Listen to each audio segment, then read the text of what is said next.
नमस्कार दोस्तों, मैं एस्ट्रोलॉजर गणेश लोंढे विघ्नार्थ ज्योतिष केंद्र में आप सभी को स्वागत करता हूँ। आज मैं आपको जानकारी दूंगा शिव सर्वोदय ज्ञान के बारे में, जिसे सौर ज्ञान तथा काल का भी ज्ञान ज्ञान कहा जाता है। और इस ज्ञान से आप मनचाही संतान प्राप्त कर सकते हैं। आपको अगर पुत्र रत्न चाहिए तो आपको क्या करना चाहिए, तथा आपको कन्या रत्न चाहिए तो आपको क्या करना चाहिए, तो इस ज्ञान से आप बहुत ही सटीकता के साथ में तथा किसी भी तांत्रिक, किसी बाबा या किसी भी बाहर आपको भटकने की ज़रूरत नहीं पड़ेगी। आप घर पर ही मनचाही संतान प्राप्त कर सकते हैं। केवल आपको उस शिव और शक्ति के ज्ञान पर भरोसा होना चाहिए, क्योंकि ये जो भी मैं आज आपको जानकारी दे रहा हूँ, उस शिव और शक्ति के ज्ञान का ही मैं आपको उनके ही ज्ञान के बारे में आपको बता रहा हूँ। और इस ज्ञान को कोई दुनिया का माइकल इस ज्ञान को झुठला नहीं सकता, क्योंकि इस पूरे दुनिया को शिव और शक्ति ही चला रही है।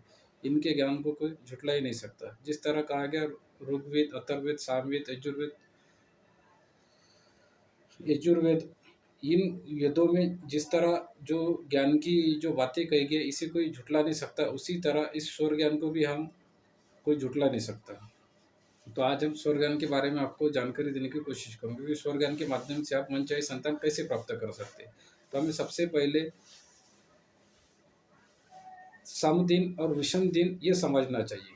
समदिन होता है जो बे का पाड़ा होता है, तो बे का पाड़े के हिसाब से वो समदिन कह सकते हैं। और विषम दिन, उसके अंदर जो भी आंकड़े उसमें से जो गायब होंगे वो आंकड़े विषम दिन कहा जाता है। जैसे कि 2, 4, 6, 8, 10, 12 और 14, 16 ये सम दिन हो गए। 1, 3, 5, 7, 9, 11 तथा 15 ये विषम दिनों में आता है। तो इसी तरह हमें सम और विषम दिन हमें समझना चाहिए। तो स्त्री को जो गर्भ धारणा रहती है वो कब रहती है, तो सबसे पहले जब भी स्त्री का जो भी पीरियड्स आते हैं वो 5 दिन हमें काउंट करने हैं।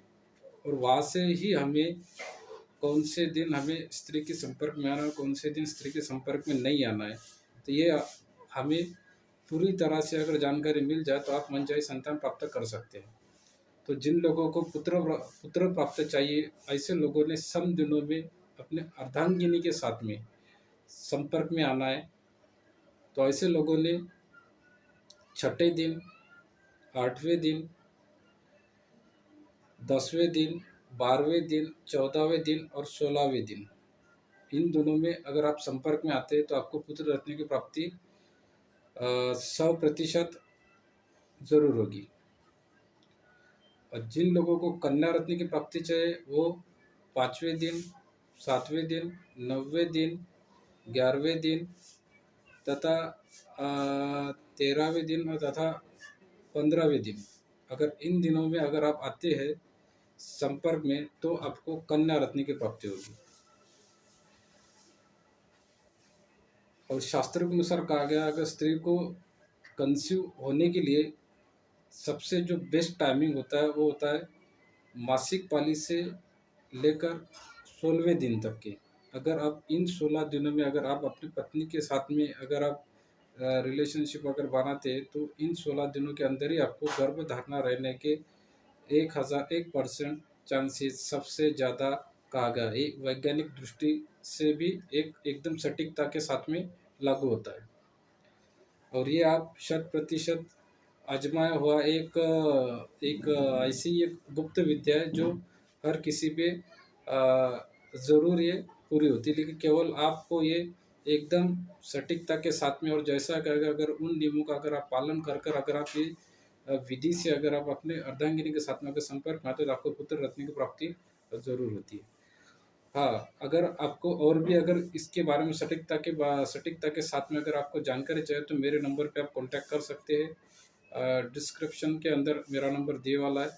तो इसके अंदर और भी कुछ जड़ी बूटियाँ भी होती है, जैसे कि अगर आपको 100% अगर इसके साथ में और भी अगर रिजल्ट जाए तो जिसे कहा जाता है कि गौ माता के दूध के साथ में शंख बेली का रस, अगर ये भी अगर आप प्राशन करते हैं उन दिनों के अंदर, इन 16 दिनों के अंदर, तो आपको 100% 100% पुत्र रत्न की प्राप्ति होती है। या फिर गौ माता के दूध के साथ में अगर आप शिवलिंगी के बीजों को भी अगर आप विधि विधान के साथ में 3 दिनों तक के अगर आप प्राशन करते हैं तो भी आपको पुत्र रत्न की प्राप्ति होने के लिए 100% चांसेस रहते हैं। ये शास्त्रों में कहा गया बात है दोस्तों, ये मेरे वाली मनगढ़ंत कहानी नहीं तथा ये मेरे मनगढ़ंत बातें नहीं। अगर आप किसी को भी कहीं पर भी अगर मुझे बताने के लिए कहेंगे तो मैं ये आपको जो भोलेनाथ की जो विद्या है और स्वयं उन्होंने कही हुई जो बातें हैं ये कभी झूठ नहीं हो सकती। इसी के आधार पे मैंने आपको ये कहा है और मैंने स्वयं भी इसका काफ़ी लोगों पे इसका आजमाया हुआ ये प्रयोग है, ये 100% सही साबित हुआ है। तो कृपया करके आप इस विधि से आपको जो भी चाहिए संतान चाहिए वो आप प्राप्त कर सकते हैं। आज के लिए इतना है दोस्तों, नमस्कार। और प्लीज़ मेरे चैनल को शेयर और सब्सक्राइब ज़रूर कीजिएगा ताकि मैं मेरे वाले आने वाली वीडियो सबसे पहले आपके पास पहुँचे और नई नई जानकारी आप तक के पहुँचा सकूँ। जय हिंद दोस्तों।